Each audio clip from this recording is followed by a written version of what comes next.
أعوذ بالله من الشيطان الرجيم بسم الله الرحمن الرحيم الحمد لله رب العالمين والصلاة والسلام على نبينا محمد وعلى آله وأصحابه أجمعين اللهم رب اشرح لي صدري ويسر لي أمري واحلل عقدة من لساني يفقهوا قولي رب زدني علما رب يسر ولا تعسر وتمم بالخير ثم أما بعد والحمد لله. Welcome to you all for another lesson of Hadith from the Kitab Riyadh al-Salihin, our Thursday class. Alhamdulillah, which we've been continuing since 2018, and Alhamdulillah, we've reached up to Hadith number 982, and at some point, inshallah, we'll finish this Kitab.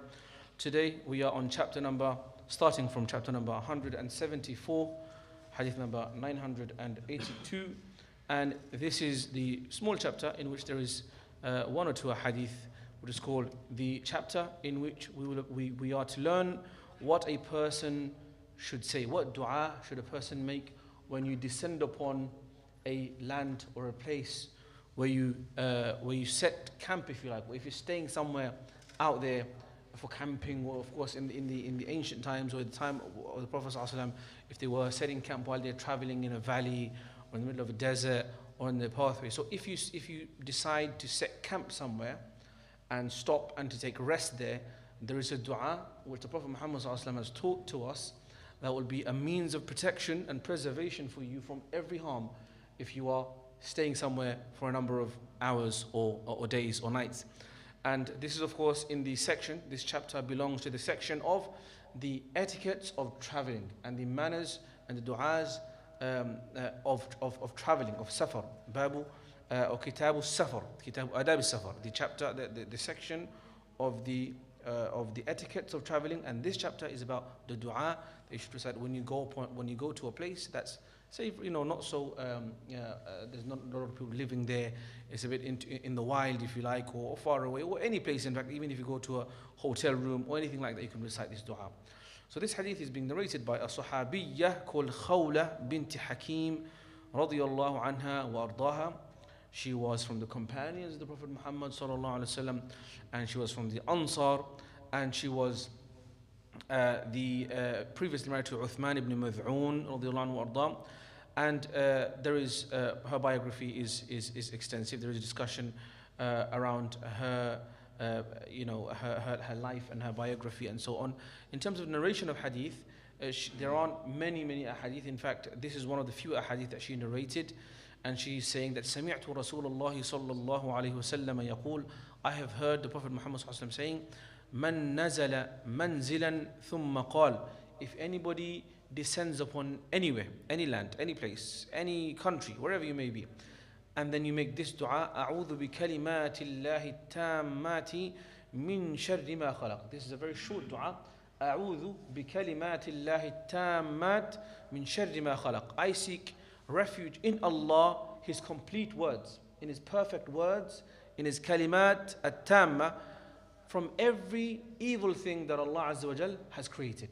You are seeking refuge in Allah from every evil, and Allah is able to give you protection from that because He has created the good and the evil.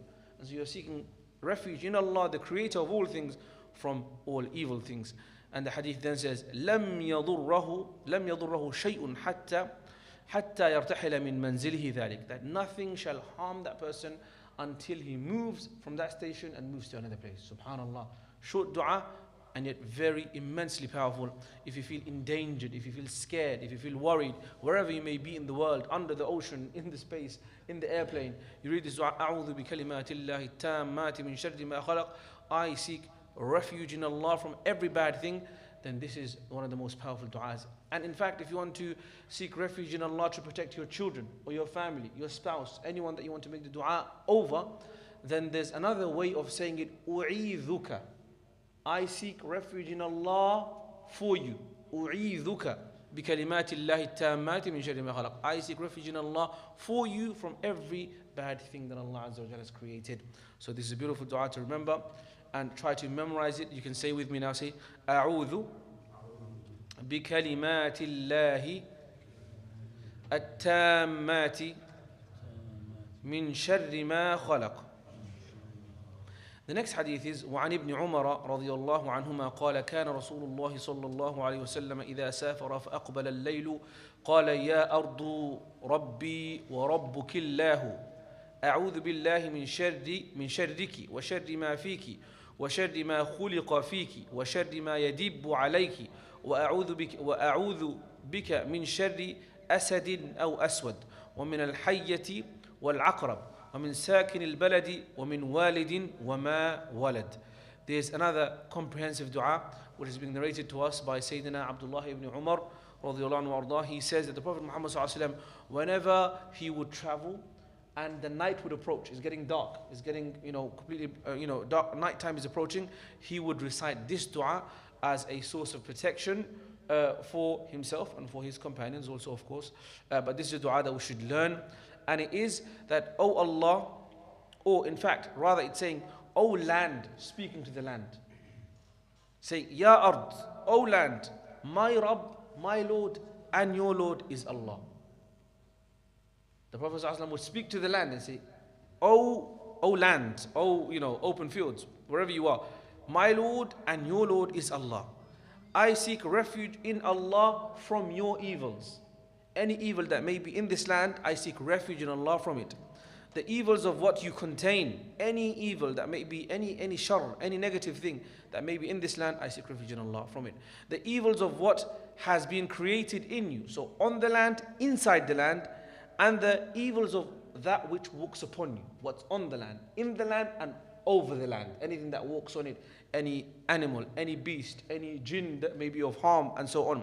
And then you say, I seek refuge in Allah from lions, from serpents, from black serpents, from scorpions, and from the inhabitants of this place. And the inhabitants of this place is referring to jinns, which may be of harm. And from the parents, i.e. of shaitan, and his offsprings of shaitan. From Iblis and from his children, from the big shaitans and the small shaitans. So this is a comprehensive dua to seek refuge in Allah from all harms. It's very scary sometimes if you're traveling at night in the middle of a desert, or if you're camping somewhere out there. Of course, you don't feel that when you're living in a city like this, but if you're traveling sometimes, it will be of very much benefit. But see how the Prophet ﷺ is teaching us du'as and protections for all scenarios. And so this is a dua that we should learn and seek Allah's refuge and protection from every harm. In fact, a side point to make here is, when you, for example, see something strange happening, whether it be at home or in the open or in the desert or elsewhere, it is a common thing that people do. They say, oh, shaitan made this happen. And this happened at the time of the Prophet ﷺ, where one of the companions, his animal reared back, it got scared. So the Sahabi said, shaitan has caused this to happen. So the Prophet ﷺ told him, don't associate powers with shaitan, because when you do that, he feels more powerful. Rather, say there is no might and there is la hawla wa la quwwata illa billah, and I seek Allah's protection. Because it's a common thing, especially us Asians, I don't know about other cultures. We say anything that happens is to do with jinn and shaitan. We're very, we have a lot of these mystical thoughts sometimes. And we have these, we think that everything is to do with shaitan. But in fact, we give too much power to shaitan. Shaitan is weak. Shaitan is very weak. The only power of shaitan over us is that he is able to make whispers to us and attract us to it. Apart from that, physically carrying you from one place to another is almost impossible. He can't do anything except for the fact that he can scare you. And he scares us and wants to harm us is because he's jealous of us.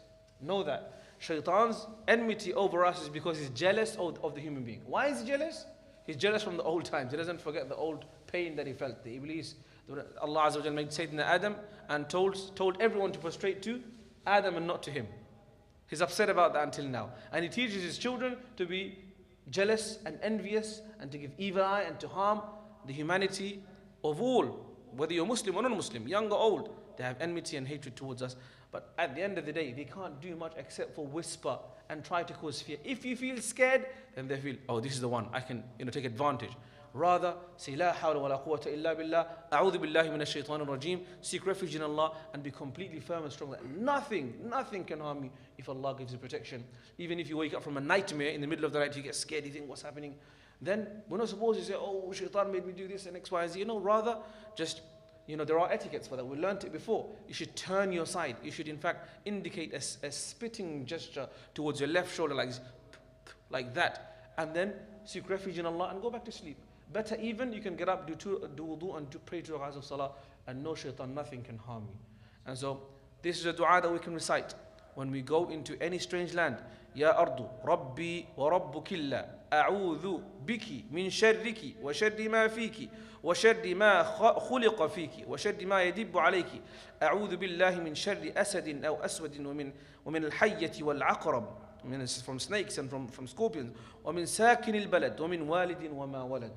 Ultimately, even if you don't know the words of this dua, you can seek refuge in Allah. Oh Allah, give me protection for this whole journey from anything negative. But of course, memorizing the words of the Prophet Muhammad ﷺ is much more impactful, much more powerful, more protection therein. Next chapter, just 2 hadiths in this chapter, the one we just read. Now, the next one is even shorter. It's just 1 hadith. And, the chapters are named to give you an idea what to do with the hadith. How do we perceive it? What is the benefit of that hadith? And this is called Babu Istihbabi Ta'jil al-Musafiri ar-Ruju'a ila ahlihi, the chapter in which we are learning that it is mustahab for a person who's traveling, that when you fulfilled your duty and done your task, come back home quickly. A lot of brothers, they say, I'm going for work trip, but they go for walkies and have a bit of a tour. Of course, if it's planned and short one, but generally the principle is if you are ghaib and absent from home, leaving behind your children and your family, where they need you and and it's better for you to be at home, then do your thing and come back quickly. And this is in the sunnah of the Prophet Muhammad ﷺ. In the hadith of Sayyidina Abu Hurairah radiyallahu anhu arda, in which he says, أن رسول الله صلى الله عليه وسلم قال السفر قطعة من العذاب. Traveling and journeying is a portion of punishment. It's less for us now because it's very comfortable. Even if you're in the sky, you can order your cappuccino. But back then, it's very, very difficult. يَمْنَعُ أَحَدَكُمْ طَعَامَهُ وَشَرَابَهُ وَنَوْمَهُ. When you're traveling, you're abstaining from eating, from drinking, and from sleeping even, because you're trying to finish the distance off and get to from A to B. And so it's a قطعة من العذاب. It's a form of a punishment, you can say. فَإِذَا قَضَى أَحَدُكُمْ نَهْمَتَهُ مِنْ سَفَرِهِ فَلْيُعَجِّلْ إِلَى أَهْلِ. When one of you finishes his task, then quickly go back home. Return to your family, because they need you, you need them. There's no point of extending the safar for no reason. This is from the adab and the etiquettes of safar as well. And it's amazing, the guidance of the Prophet Muhammad ﷺ. Because if you were to talk to any family and say, do you think this sounds like a good idea? That when a person finishes their job in journeying, they should come back home quickly. They were like, of course, it makes perfect sense. And it's better for you, safer for you, safer for everybody. But this is from the sunnah of the Prophet Muhammad ﷺ. It's just amazing how comprehensive. And it shows to us how divinely guided the Prophet ﷺ was, such that his few words and few years of prophethood has left for us guidance for every aspect of our life. It's just amazing. Subhanallah. Chapter number 176, Babu Istihbab al-Qudumi ala ahlihi naharan. This is even more delicate and even more amazing. The Prophet ﷺ is going to tell us that it is better for you to arrive when you arrive to your household, return home, come during the daytime. Don't come late in the night, unless of course your flight got cancelled and that's how it is and they know and they're expecting you. But generally, don't come and surprise your family if they're not expecting you. For many, many reasons. Of them is that they could get scared. Of them is that they may not be ready for you. Of them is that if you come home and they're not ready for you, no food, and they're not ready, you might think, oh, you know what, what's the point of this? You might get upset and that will cause another riffraff. So the Prophet ﷺ is saying, in fact, he used to set camp just outside Medina for a day or a night before coming into Medina, so that it would be known to the families of the Medinans and of the soldiers and of those who are with him that my husband or my father or whoever is coming back, so they could prepare themselves, they could prepare some food, they can prepare the house and so on. That's beautiful, subhanallah. Because you just go into the house suddenly, you don't knock, and then you find your wife in a state and you're like, oh, you didn't bother preparing any food and etc. Do you see? So this is from the adab and the akhlaq and the etiquette of the Prophet Muhammad ﷺ. That's teaching. He says, An Jabir, Sayyidina Jabir ibn Abdullah, about whom we spoke in detail last week, in fact.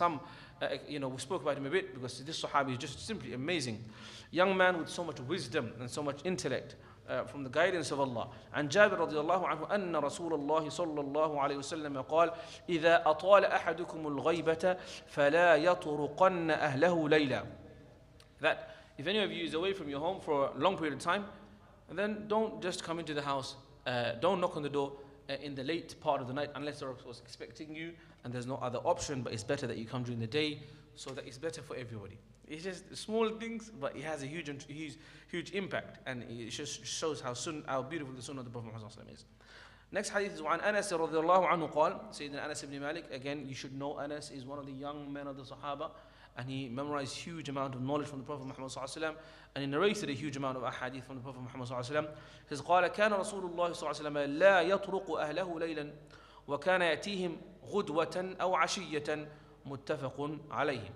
That Sayyidina Anas ibn Malik is saying that the Prophet Muhammad sallallahu alaihi wasallam, he would never come and knock on the house or the doors of his family if he was traveling in the middle of the night. Rather, he would either come to them in the morning or in the evening time, not when it's night time. Because again, we've said it before, so that it's, no one's scared, no one's shocked, and everyone's prepared, you're prepared, your family's prepared, so there is no disappointment, and everyone's happily ever after, inshallah. The next chapter is called باب ما يقوله إذا رجع وإذا رأى بلدته. There is a dua that you should recite when you're returning home, when you see your city. If you're coming from far away and you go back to your city, of course, as you know, Medina was surrounded by mountains almost all three of the sides. And on one side, but in any case, when you come and you can see your hometown from far away, then you should recite this dua. And this is the same thing, I feel this when I come from the M11. When I come from the M25, M11, you see the Canary Wharf, the lights and everything from far away, about 10 miles out. And it's about 15 minutes on your GPS. You can see, like, okay, nearly home. It feels good. But there is a dua that you should recite at that time. And that dua is the Prophet ﷺ, وعن أنس رضي الله عنه قال أقبلنا مع النبي صلى الله عليه وسلم حتى إذا كنا بظهر المدينة قال, that we were with the Prophet Muhammad صلى الله عليه وسلم until we approached near the proximity and the nearness of the backside of Medina. And then he said, قال آئبون تائبون عابدون لربنا حامدون. آئبون تائبون عابدون لربنا حامدون. That he would repeat this dua until he would reach the city and home, which means we have returned, and we have returned in seeking Allah's forgiveness, in tawbah, and we have returned as servants of Allah, and we have returned in proclaiming thankfulness to Allah. Everything the Prophet ﷺ used to do, his safar and his return, were all in ibadah and in proclamation of Allah's gratitude and Allah's praise. آئبون تائبون عابدون لربنا حامدون. Remember these du'as, because, or even if you don't remember the exact words in Arabic, at least thank Allah. Allah, thank you for bringing us back in safety. I don't know what happened today in Beckton, but my brother was there, elder brother, and he was stuck in this Beckton, the Beckton car park. Apparently he was stuck there in the same spot for 2 hours. No, I don't know why it was, but the thing is, when you come back from a safe journey and safety, and you come back smoothly, you underestimate it. Only when the ni'mah is not there, you think, oh, it's taking forever.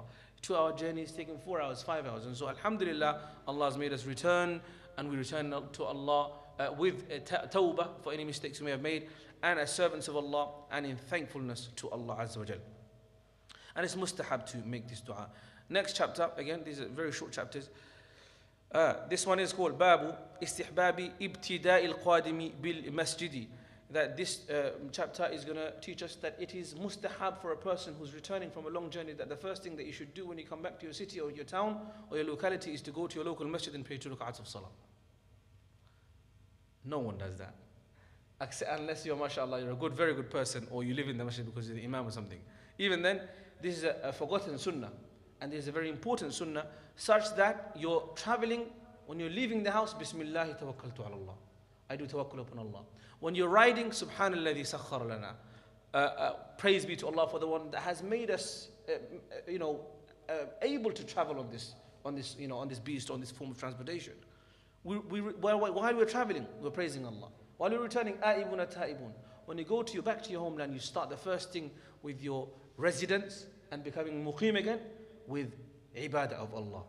So everything is enveloped in the ibadah of Allah for your own good. Allah says, وَمَا خَلَقْتُ الْجِنَّ وَالْإِنسَ إِلَّا لِيَعْبُدُونَ. Don't think that as a negative weight and burden.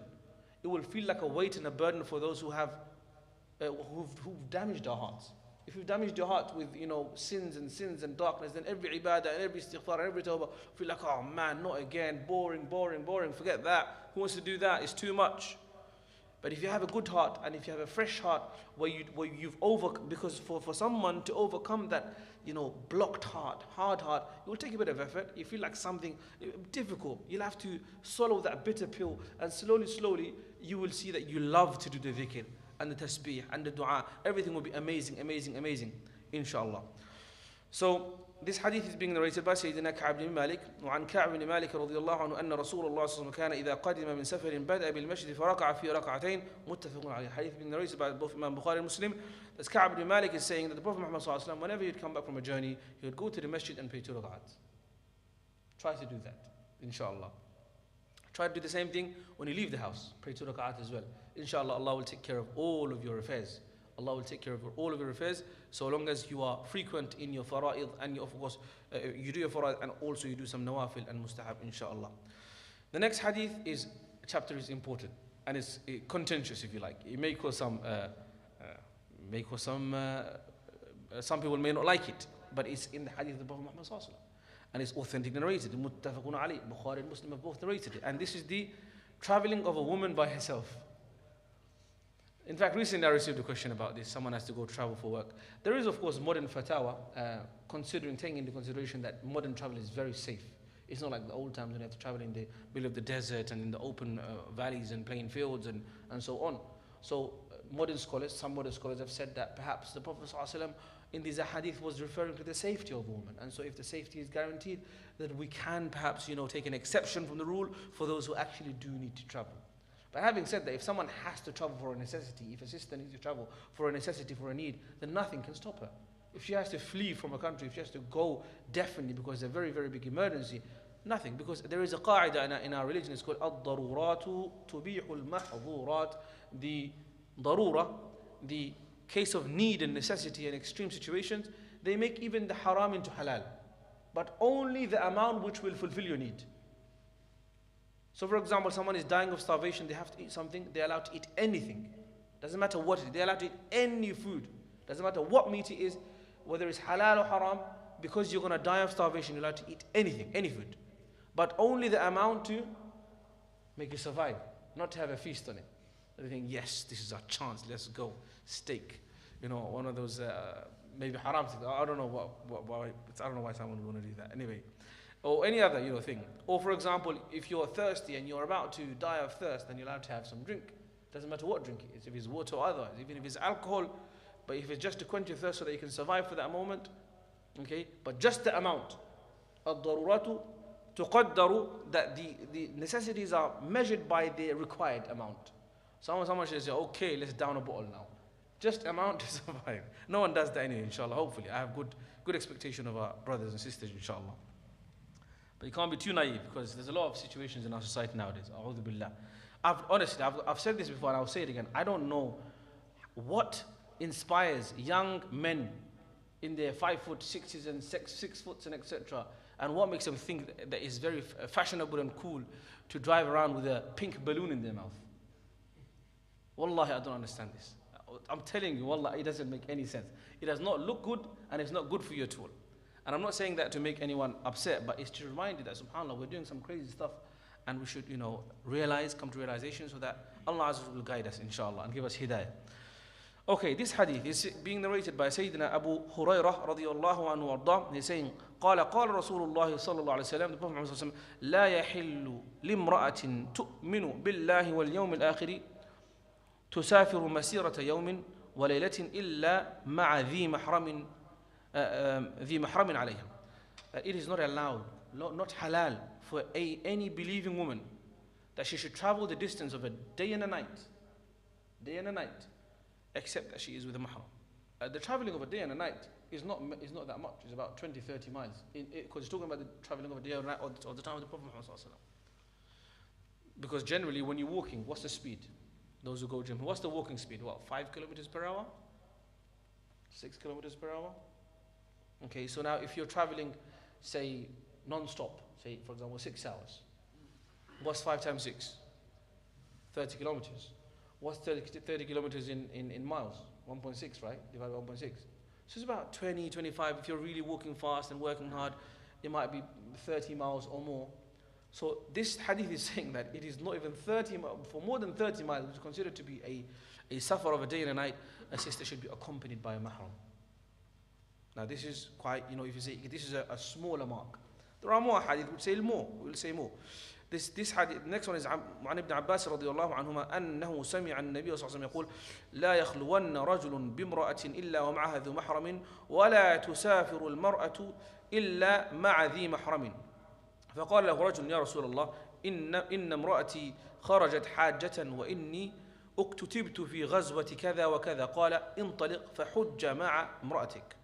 This hadith is being narrated by Sayyidina Abdullah ibn Abbas, in which he's saying that I heard the Prophet Muhammad saying that there is no man should be in privacy with a woman unless there is a mahram present.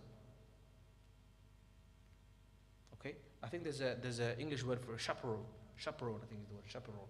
When you have a mahram, and it's an English word. It shows that it was also there in the this Western culture until of course things changed and things went downhill.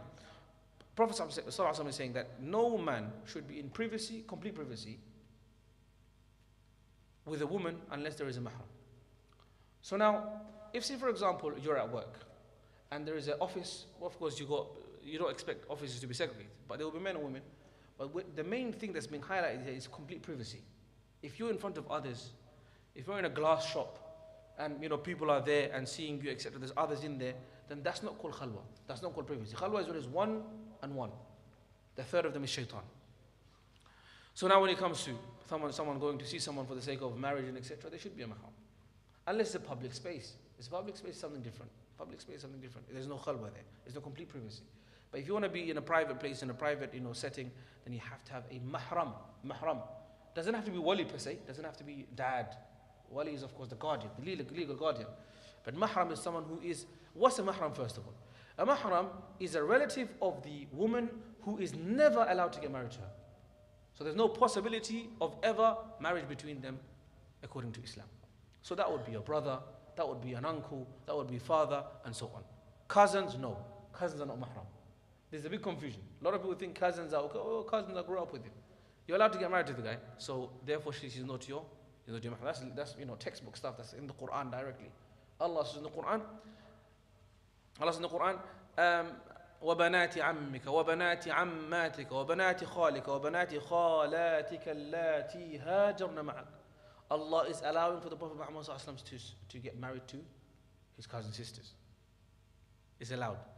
Now I know there's a lot of discussion around cousin and diseases and illnesses. I don't know, I would like there to be a proper study done on that to see if it's actually proven factually to be evident. Allahu A'lam. Allahu A'lam. Because if it's permissible, then Allahu A'lam, there shouldn't be such consequences, inshallah. طيب, so the hadith is saying that a woman should not travel. First of all, there should be no man with a woman in privacy except for there's a mahram. And there is no woman that should travel except that she should have a mahram with her. So now let's understand this is a very important part of looking at hadith. A hadith you can read it as text, but it's always extremely important that you look at the hadith and you contextualize it based upon, of course, where it was said. But even more importantly, you contextualize it based upon how the scholars have understood it. Because the Prophet ﷺ said, "Alaykum bi sunnati." I want you to follow all of my sunnah. If you just follow one hadith and one portion of the sunnah, you haven't followed all of the sunnah. So you haven't followed the sunnah. And that's why it's important to understand why the scholars of hadith have said about it. Not because we're saying, oh yeah, the scholars come before the Rasul. No, it doesn't work like that. Because people are very narrow-minded sometimes. They say, oh, why is this guy talking about scholars? It's the hadith of the Prophet ﷺ. No, we're saying go to the scholar because there could be multiple ahadith on the same topic. Multiple ahadith on the same topic. And the scholar's job is to know and put them all together and understand the summary. Understand the overall message. That's why it's extremely important to seek knowledge from scholars. It's not because we're dependent upon the scholars or because some people have this negative mentality. They say, oh, why do I need to go to scholar? It's Allah's deen. Allah's Quran is there. And so on. Like, Allah's kitab, I'm reciting and I'm quoting to you. Habibi, this ayah is connected to 10, 30 other ayat. If you just understand one ayah, then you haven't understood the Quran. You just took one of it out of context. And the context is the rest of the ayat or the ahadith in the chapter. And so, when we go to now fiqhul hadith, the understanding of a hadith, we would automatically be reliant upon the masters of the science. The master of the science. You read Bukhari, mashallah, you read Bukhari. You're like, Bukhari, qala Allah, qala Rasul. And you say, I don't need scholars. But you're reading from Imam Bukhari's work. He done the hard work for you. You're relying upon Imam Bukhari to read this hadith in the first place. and the publishers and everyone else. So we aid. This is called ta'awun al-birri wa taqwa. We aid one another, help one another to get closer to Allah. Okay, we're not putting any human before Allah and His Rasul. Okay, we'll go to experts because they know the context of it. Anyway, so what's going on here? The Afad al-Hadith, this I'm reading from a book called Nuzhatul Muttaqeen fi Sharh Riyad al-Salihin. It's a book which is explaining, a hadith of Riyad al-Salihin, and it's written by a group of scholars. He says, so the summary of it, of all the hadith that come in the chapter, is that it is haram for a woman to travel for any travel, unless it's Hajj or Umrah, which is fard, without a mahram. According to the Jamhur of the Fuqaha, it is haram. If it's a Hajj that is fard, and she is going with a reliable group, then some scholars have made an exception for that. And that's why in recent, the Saudi government, they said that you don't need a mahram. They're relying upon that basically. They're using that. They're saying that if you're going to go in a group of reliable people, you're safely going to go from home to all the way there to all the way back, and there's a supervisor, and you're going to be aided and supported, and everything's known, the itinerary is known, where you're going to stay, how many days, food, everything provided. They're relying upon that, because if it's Hajj or Umrah, which is fard, then they are saying that. So it says, for a woman who is traveling for any reason apart from Hajj or Umrah, without a mahram or her husband, then the Jamhur of the Fuqaha, the majority of the Fuqaha have said that this is not allowed, even if it's a long journey or a short journey. The Hanafi school of law, and when I say Hanafi, some will say, Hanafi, what are you talking about Hanafi for? I thought these guys are not serious. The Hanafi school of law is one of the great schools of law, one of the four schools of law. And it is the compilation of the works of hundreds of thousands of scholars, not just one guy called Abu Hanifa rahmatullahi alayhi. This is the works over the years, over 1,000 years, of hundreds of thousands of scholars. According to the Hanafi school of law, which is the official school of law, which has been adopted by, in fact you can say most of the khilafas and the governments of the past, okay, they say that a woman is not allowed to travel for a long journey, okay, and the long journey's definition is that journey in which you do qasr. In the hadith that we read, it's about 30 miles. They're saying the safar is defined by the definition of safar, which is qasr, which is 48 miles or 50 miles. Okay? So in that journey, a woman is not allowed to travel that distance by herself unless she is accompanied by a mahram or her husband. As for the journey for Hajj and Umrah, and she has no mahram, a woman is fard upon her to go to Hajj, right? For example. She has the money, she's physically healthy, and everything's fine, but she doesn't have a mahram to go with. The Hanafi school of law says that it is not wajib. It doesn't become, and she doesn't have a mahram to go with, then it's not the Hajj, the conditions of Hajj are not fulfilled upon her, and therefore it's not even fard for her to go. But in the Shafi'i school of law, they have said that if she is going in a safe group, then she is allowed for her to do so. And the opinion saying that she shouldn't go, and it's not wajib upon her to go, even if she has the money, but she doesn't have a mahram to go with, is the opinion of the Hanafi, and also Imam Ahmad ibn Hanbal. So it's not just one school, it's two schools of law. The Shafi'is are saying otherwise, that if you are in a safe group, then you're allowed to go. I'm just showing you the difference of opinions. I'll tell you what my advice is at the end. I don't have an opinion. Who am I to have an opinion? This is nothing. And it's also very cringeworthy that you have some young imams and young da'is saying my opinion, and they ignore the whole of the corpus of Islamic history and Islamic academia and scholarship, as if we care about that opinion. Because your opinion, compared to the ulama and the fuqaha and the madhahib, is just like, it's like going to the doctors and saying to the doctor, my opinion is that, don't prescribe these medicines for me. He's the master, and you're at best a student in that case. Anyway, so in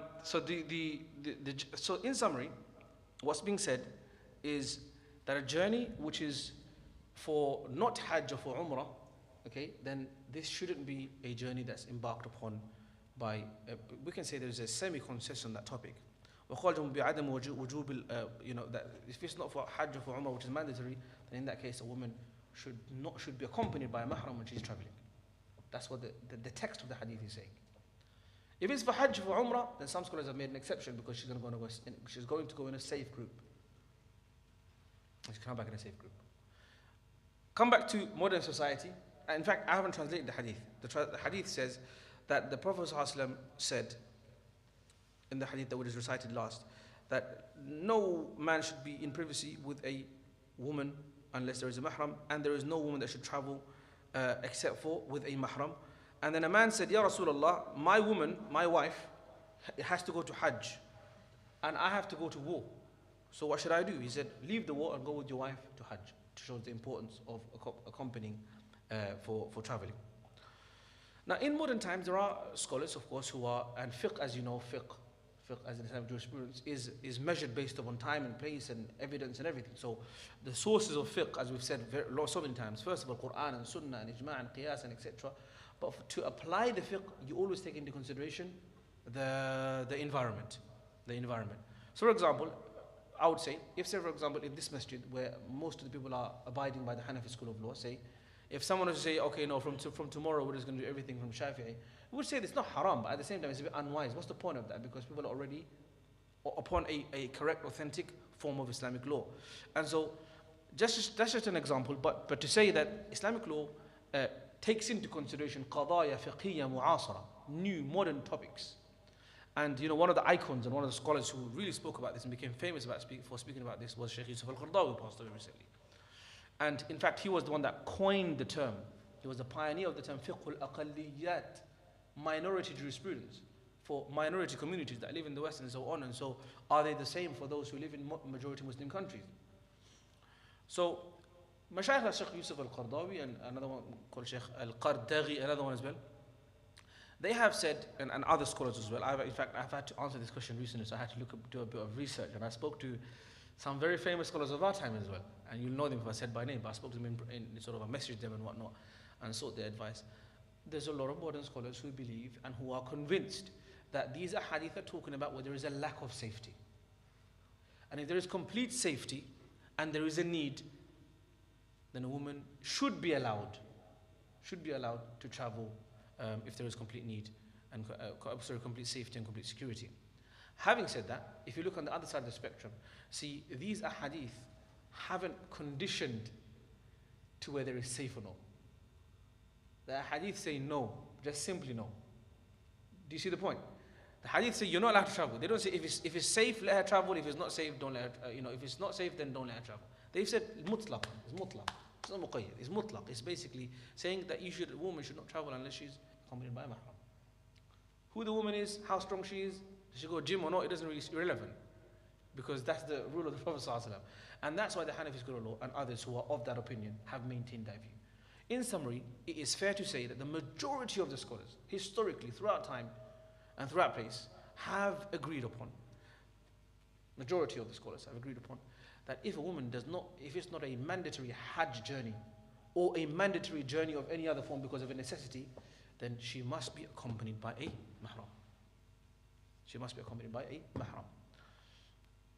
If you want to go by the opinion of the modern scholars who have said it's allowed because of safety and security, that's for you to research into that fatwa and see if that's something you want to go by. My personal suggestion is the safer is to stay with the majority and with the authentic and clear text from the Sunnah. Authentic and clear, authentic in its sanad and clear in its meaning from the Prophet Muhammad ﷺ, and is also the opinion of the majority of the scholars. That would be my suggestion, to follow and abide by that. Of course, if this is a case of necessity and very much need, then of course you can borrow from other opinions if there is a case of necessity. So we'd have to decide case by case, and they would have to speak to an imam or a sheikh in their community to ask the question about whether it should be good. And it's something that we should remind. In fact, when I told recently I told a brother, do you know what? This one sister, for example, right? She's traveling, she has to go to work, she has to go to another country and stay overnight and come back. I said, do you know that this is not allowed? This is not allowed. She's like, I didn't know, I didn't know. A lot of people don't know. They have no idea what's the problem. So anyway, and then I gave the full advice. I said sort of, like this, there's the majority is this, and there's another opinion like that. And they said, okay, because it's already agreed upon, and like the boss is expecting, we'll just do this one, and then next time we want. So that's up to them. You can't enforce anything to anybody. It's up to them to follow what they want to follow, and they have that freedom of choice. Does that make sense? Are there any questions on that topic? Okay, then if there are any questions, then I just wanted to share with you guys something, another piece of information from our Mustalah al-Hadith. And Mustalah al-Hadith, remember, we were speaking about the definitions and the technical terms used by the scholars to say what is a sahih, what is an etc., what is a da'if, and so on. In our last lesson, we understood what a sahih hadith is, the one that's authentic in and of itself and by itself. And we said that for a hadith to be considered sahih by itself, independently, there are 5 conditions that need to be met. 5 conditions that need to be met. First of all, that the person reporting the hadith is trustworthy. Now, obviously notice that this is applicable to those who are compiling the books of hadith. If I'm now reading from Bukhari, then that's fine. I can read from Bukhari because Bukhari, up to Bukhari is authentic, definitely. Ummah has agreed upon it and that's done. But we're talking about those people who have narrated the chains of hadith. The person is trustworthy and they have a complete and precise memory, the person who's narrating, and they have a continuous and connected chain back to the Prophet Muhammad sallallahu alaihi wasallam, and that the narration is free from any irregularities or any obvious defects. And we spoke about that in some detail last week. So that hadith, which is being narrated by that every single person in the chain is trustworthy, has a solid memory, has a connected chain, and the hadith that they're narrating, there's no irregularity. It's not contradicting a more famous hadith. It's not contradicting an ayah of the Quran. It's not contradicting what's known in the ma'loom min ad-din bil-darura, something that's known as an obvious fact of the deen. For example, you find a hadith, okay? For example, ulama found a hadith. It's not going to happen. But for example, they found a hadith that says salah is four times a day. But the chain, it's not going to happen. It's impossible. But the chain seems to be correct and it seems to be trustworthy, but it's contradicting what's known as a fact of the deen, which is that salah is 5 times a day. So that's going to be rejected. So that the hadith is free from irregularities and there are no obvious defects in it. Now there is another kind of hadith that's called sahih, which is called sahih because of another hadith. Sahih li ghayrihi. It's leaning upon and strengthening its sanad by using a few sanads together, few chains. It by itself will be weak. But because 2 or 3 sanads are saying the same thing, it becomes sahih by depending upon each other. This is called sahih li ghayri. This is a narration which is a hasan. The hadith is originally, the chain is originally hasan, good by itself. But it has more than one transmission.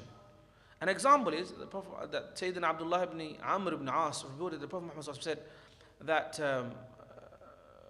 that he ordered him to prepare an army for a battle, but when the camels were insufficient, he commanded him to keep back the younger camels of sadaqah, and he said, I was taking a camel to be replaced by 2 with the camels of charity. This is just an example of hadith. This hadith has been transmitted by a few different routes, chains basically. One from Muhammad bin Ishaq and the other from Amr ibn Shu'aib. And each of the narration is good by itself, is hasan. But when they both come together, hasan and hasan, good and good, they become strong together. That's the idea. 2 hasan hadiths come together to make a sahih hadith. Now then, what's a hasan hadith? We have to now understand that to understand what a sahih li ghayrihi is. So a hasan hadith, again, is 2 types. Hasan by itself, or hasan by depending upon others. So a hasan by itself hadith is a type of narration, had the same definition as sahih li dhati, that we just learned a few minutes ago, the 5 conditions, except that in the case of the narrator being complete and precise in his memory, he has not fully been precise in his memory. Sometimes he forgets. So in summary, the conditions of a hadith being hasan, what is the difference between hasan and sahih li dhati? One factor. We're not saying that memory is weak, we're saying that the memory falters. Memory falters. So just because a hadith is not sahih and it's hasan, it does not mean the hadith is wrong.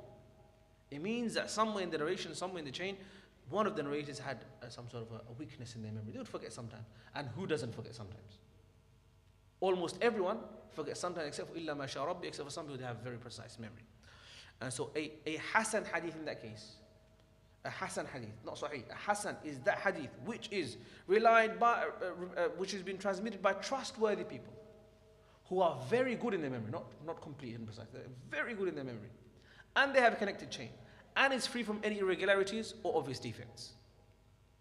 Same definition as sahih li dhati, except for the fact that memory is sometimes faltering. When you have now, for example, one sanad, and the memory of one of the narrators is faltering sometimes, but then you have another Hasan hadith, another chain, faltering and faltering come together, 1 and 1 equals 2. They strengthen one another, and they together become sahih li ghayri. Sahih by depending upon another way. Does that make sense? We will suffice with that, inshallah. Are there any questions? Jazakumullah khairan. We shall carry on bi'idhnillah azza wa jal next week as well. But don't forget about Saturday. I've been like shouting at the top of my voice about this Saturday event. Please try to come and tell others, come with your families. It's a very nice program, and we're working really hard to try and make it come together with a lot of different speakers, alhamdulillah, and qari and nasheed and so on. It's a family event, men, women, children, and quiz competition as well. And inshallah, hopefully we'll be arranging some food as well after Isha. So it's going to be a nice evening to spend in the masjid with your family, and everyone can be here. Try to let others know and try to attend yourself. Jazakumullah khairan, subhanakallahum, ashhadu an la ilaha illa anta astaghfiruka wa atubu ilayk. Assalamu alaikum wa rahmatullahi wa barakatuh.